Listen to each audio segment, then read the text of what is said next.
Excellent, donc on va commencer ce webinaire. Avant toute chose, sachez que je suis seule aujourd'hui pour la rencontre. Donc, tout ce qui est au niveau technique, si vous avez des questions, on va utiliser le chat qui est disponible en bas ou en haut de votre écran. Dans mon cas, il est en haut. Ça s'appelle chat, en fait. Fait que vous pouvez écrire vos informations, vos questions, puis on va espérer qu'il n'y ait pas de problème technique. Donc, ça, c'est pour ça.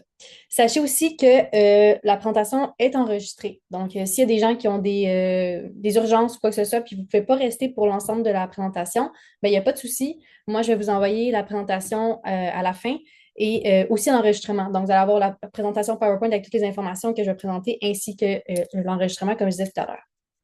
Donc, ce que je propose aujourd'hui, c'est que je vous présente le contenu. Ça va être assez rapide. Donc, on avait planifié, je pense, 45 minutes, mais ça va être pas mal plus court que ça.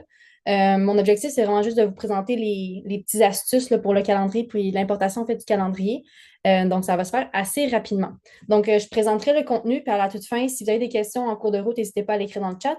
Puis moi, je vais prendre quelques minutes à la fin pour répondre à toutes vos questions. Donc, on va y aller comme ça.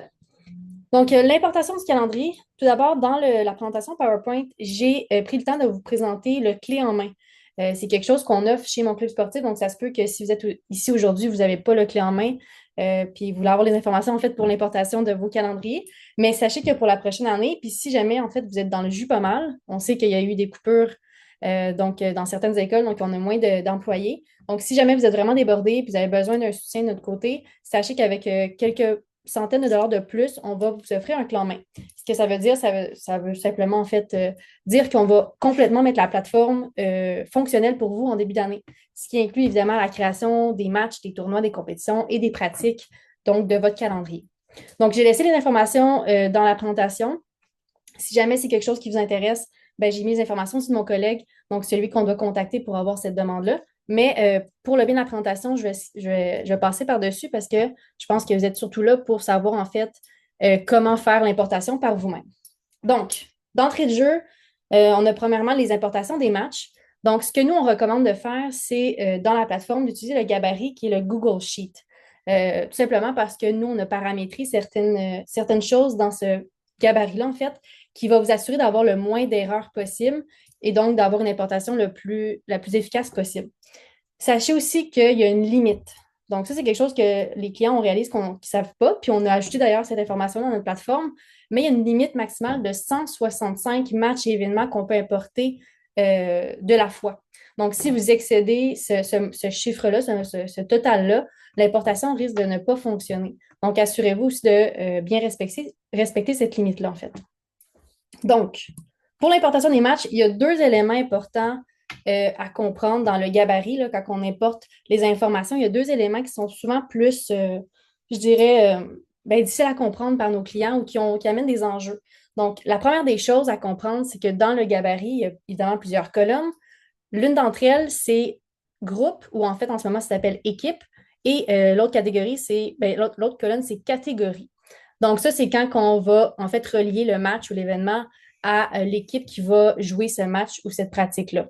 C'est super important que quand vous êtes dans cette étape-là, vous copiez-collez le nom qui est inscrit dans votre plateforme. Donc, les catégories que vous avez inscrites, ainsi que le nom de l'équipe que vous avez inscrite. Parce que souvent, s'il y a une petite différence dans la nomenclature, la plateforme ne va pas être capable de lire. Puis on a vu en fait que certains clients n'ont pas réussi la réportation à cause de ça.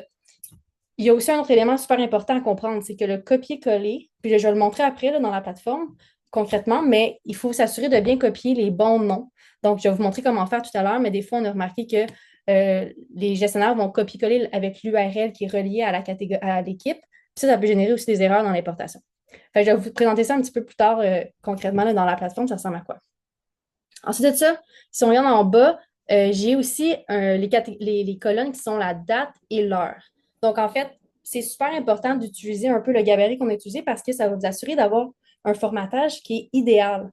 Souvent, ce qu'on a remarqué, c'est que les gens vont copier-coller avec leur ancien gabarit, puis vont rentrer les informations, les heures, puis les dates de cette façon-là.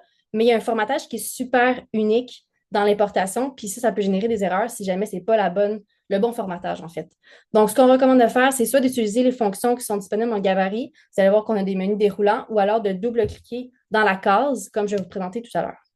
Donc, ça, c'est les deux points centraux. Si jamais vous êtes capable de passer par-dessus ces difficultés-là, si on peut dire, normalement, l'importation devrait se faire assez rapidement.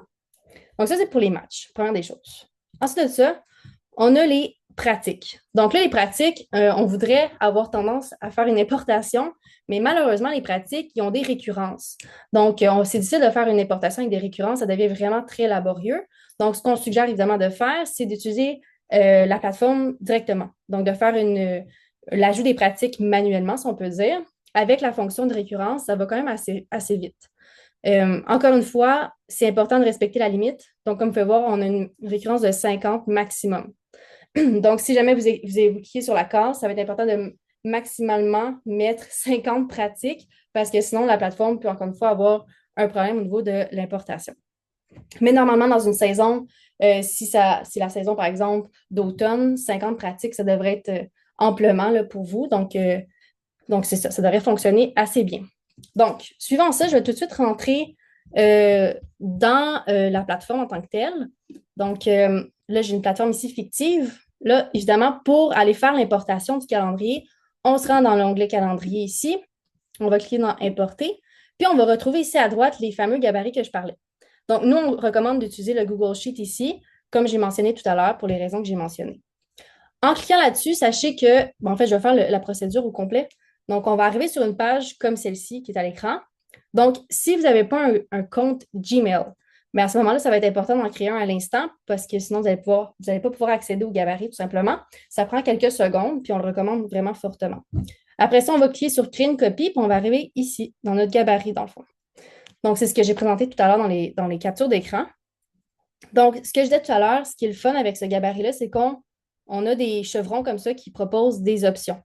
Puis ça, ben, en fait, ce qui est le fun, c'est que vous ne pouvez pas vous tromper. En fait, il n'y a aucun problème de formatage si vous faites ça de cette façon-là. Et aussi, ben, vous avez les bonnes options qui sont présentées en lien avec ce que la plateforme propose, évidemment. Quand je parlais tantôt ici, je vais faire un petit zoom. Quand je parlais ici de la date pour le formatage, nous, ce qu'on recommande de faire, c'est de double-cliquer comme ça ici. Puis on va voir apparaître un calendrier comme ça. Puis on va pouvoir venir sélectionner la bonne date avec le bon formatage qui va avoir lieu. Si jamais vous faites un copier-coller, comme je disais tout à l'heure, avec un autre gabarit dans vos trucs à vous, c'est possible que ça fonctionne, mais c'est aussi possible que ça ne fonctionne pas. Donc, c'est pour ça qu'on aime mieux s'assurer de proposer cette façon de faire. Comme ça, on s'assure de vraiment éviter toute erreur. C'est la même chose pour les heures et la durée. Donc, assurez-vous de sélectionner les options ici. Si jamais vous trouvez ça un peu long, évidemment, vous pouvez commencer à taper l'heure ici, puis ça va venir vous proposer les différentes options reliées à ces chiffres-là. Donc, ça, c'est pour le formatage des heures, des durées, etc. Maintenant, pour ce qui est du copier-coller que je disais tout à l'heure ici, pour la catégorie et l'équipe.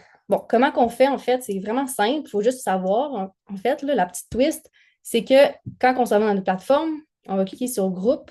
Donc, comme vous avez pu remarquer d'ailleurs, petite parenthèse, on a récemment ajusté la plateforme d'équipe et la plateforme d'organisation pour que la nomenclature soit plus adaptée aux équipes sportives et culturelles, considérant que les écoles ont beaucoup ces deux activités-là qui proposent, ces deux types d'activités.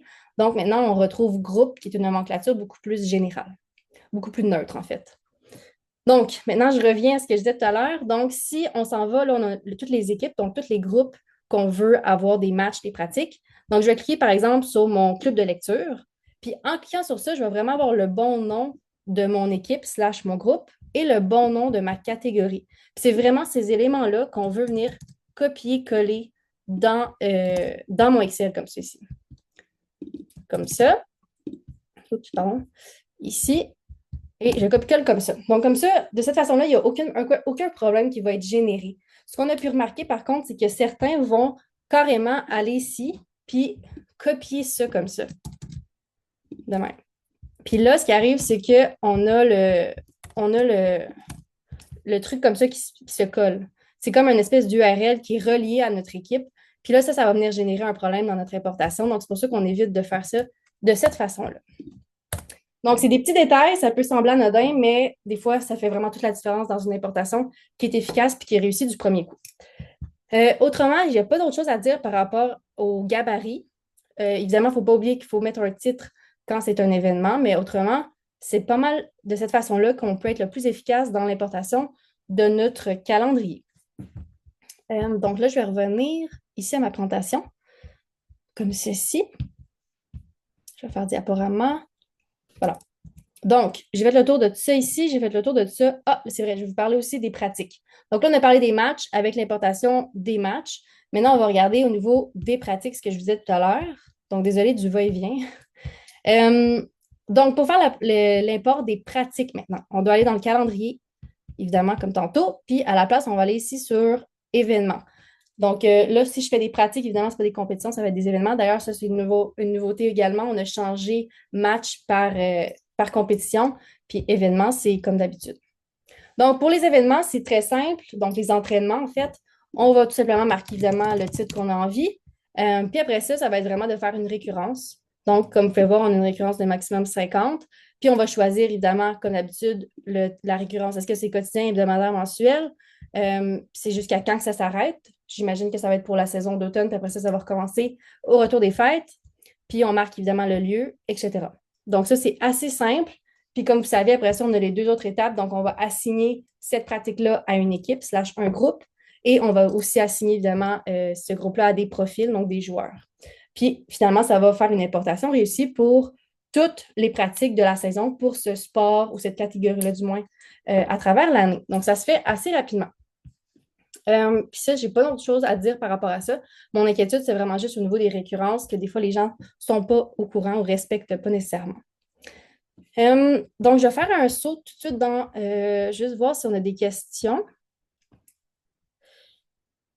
Euh, bon, juste voir tout de suite si j'ai des questions parce que ça, c'était vraiment le principal élément que je voulais parler aujourd'hui. Donc, j'ai pas de questions. Super. Je vais continuer. J'ai un petit ajout que j'ai fait aujourd'hui dans la rencontre, là, tant qu'à être devant vous. Je vais vous parler aussi de l'importation des participants. Donc, peut-être qu'il y en a ici qui n'utilisent pas le module d'inscription avec mon club sportif. Donc, évidemment, on a deux façons de faire. Donc, soit qu'on utilise le module d'inscription, fait que les gens vont rentrer par eux-mêmes avec le formulaire d'inscription qu'on a conçu, ou alors on a une importation à faire de notre côté. Donc, c'est ce que je vais vous parler aujourd'hui. Encore une fois, s'il y a le clé en main qui est acheté, on peut s'occuper de faire le formulaire pour vous, faire l'importation pour vous. C'est la même chose que tout à l'heure. Si vous ne faites pas le clé en main, évidemment, vous devez faire un import. Puis, il y a encore des petits éléments ici à considérer pour bien réussir votre importation. Donc, la première des choses, c'est la même chose que tout à l'heure ici. Dans la catégorie, dans votre gabarit, il y a une colonne catégorie puis une colonne groupe ou équipe. C'est super important de bien copier-coller les bons noms, comme j'ai mentionné tout à l'heure. Ensuite de ça, l'autre élément que je voulais vous mentionner, en fait, c'est que c'est super important quand on ajoute l'adresse courriel, il faut vraiment bien relier l'adresse courriel au bon type de relation. Comme vous voyez à l'écran ici, nous, chez mon club sportif, on a trois types de relations. Le soi-même, ça, c'est l'athlète, c'est le participant, c'est le joueur. Donc, quand on met un courriel d'un enfant ou en fait du participant, on va marquer soi-même. Si on met un courriel d'un parent, d'un grand-parent, peu importe, la personne qui est un tuteur ou qui va s'occuper de l'enfant va avoir un accès à la plateforme du jeune, ben c'est possible, c'est ce qu'on offre chez mon club sorti, mais c'est important de bien mettre aussi le type de relation qui serait parent ou tuteur. Donc, c'est pour ça aussi, encore une fois, que je réitère, là, mais le gabarit est super intéressant pour ça parce qu'il permet de vraiment choisir seulement les bonnes options que mon club sportif propose. Donc, on ne peut pas vraiment faire d'erreur à ce moment-là. Donc, ça, c'est un autre élément que je voulais mentionner. Aussi, des fois, j'ai quelques questions de clients qui me demandent, mais c'est quoi que je mets dans mes contacts ici? Donc, dans la colonne contact identifiant. En fait, ça, c'est vraiment à votre guise. Moi, des fois, ce que je fais, c'est que je fais juste marquer athlète. Quand c'est un athlète, évidemment, papa quand c'est le père, etc. Ou des fois, vous pouvez juste mettre le prénom de la personne. C'est vraiment comme vous voulez. Donc, c'est vraiment ce que je vais vous présenter aujourd'hui. C'est assez rapido, mais c'est quand même assez simple quand on comprend où qu'on s'en va. Maintenant, je serais plus rendue aux questions, en fait. Si jamais il y a des gens qui ont des questions par rapport à ce que j'ai présenté, je suis peut-être allée un peu rapidement. Donc, si jamais vous avez des questions, n'hésitez pas à le rentrer dans le chat, comme je disais tout à l'heure au début de la rencontre. Ça va être le temps de parler de vos questions. Si ce n'est pas des questions nécessairement par rapport au webinaire d'aujourd'hui, il n'y a pas de problème non plus. On peut prendre quelques minutes pour en parler également.